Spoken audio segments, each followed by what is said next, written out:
अभी सर्दियाँ पूरी तरह शुरू नहीं हुई थी, लेकिन हमें फिर भी लगा कि जब हमें घर के अंदर रज़ाई की ज़रूरत पड़ रही है, तो बाहर जो सड़क पे लोग सो रहे हैं, उनका क्या होगा? तब हमने परमेश्वर से प्रार्थना की और हमारे पास थोड़ा-सा परमेश्वर ने फंड भेज दिया। उस फंड से हमने कुछ कंबल खरीदे, कंबल खरीद के हमने उसको गाड़ी में रखा और गाड़ी में रखने के बाद हम चल दिए कि हम इसको कहाँ दें। लेकिन जब हम निकले रास्ते में हमें बहुत से लोग सोते हुए फुटपाथों पे नज़र आए, तो हमारे दिल में बहुत बड़ा एक बोझ सा हुआ। हमें ऐसा लगा कि ये सारे के सारे जो लोग सो रहे हैं, सिर्फ एक एक चद्दर लिए हुए, इनके ऊपर चुपचाप से हम कंबल डालकर निकल जाएंगे। लेकिन जैसे ही इस भाई के ऊपर हमने कंबल डाला, ये उठ के बैठ गए और इनके साथ में जो भाई लेटा हुआ था, वो भी एक बेचारा खेस लेके लेटा हुआ था, वो भी उठ के बैठ गया।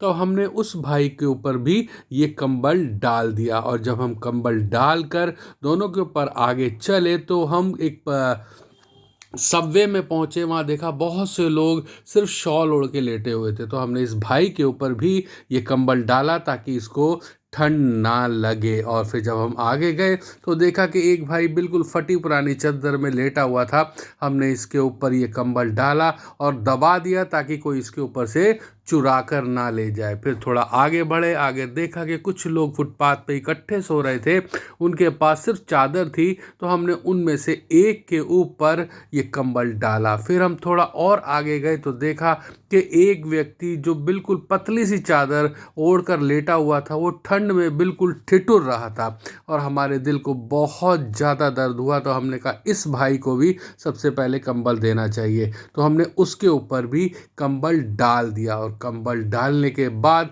हमने साइड से दबा दिया और उसको हिला दिया ताकि उसको पता लगे। तब हम आगे गए, सबवे में नज़र आया। सबवे में जब गए, तो एक लड़का बेचारा बिल्कुल नीचे कुछ नहीं बिछा रखा था, एक प्लास्टिक था। तो उसके ऊपर हमने चद्दर डाला और कंबल डालने के बाद हिला के उसको बता दिया कि भाई ये कंबल तू रख ले। परमेश्वर का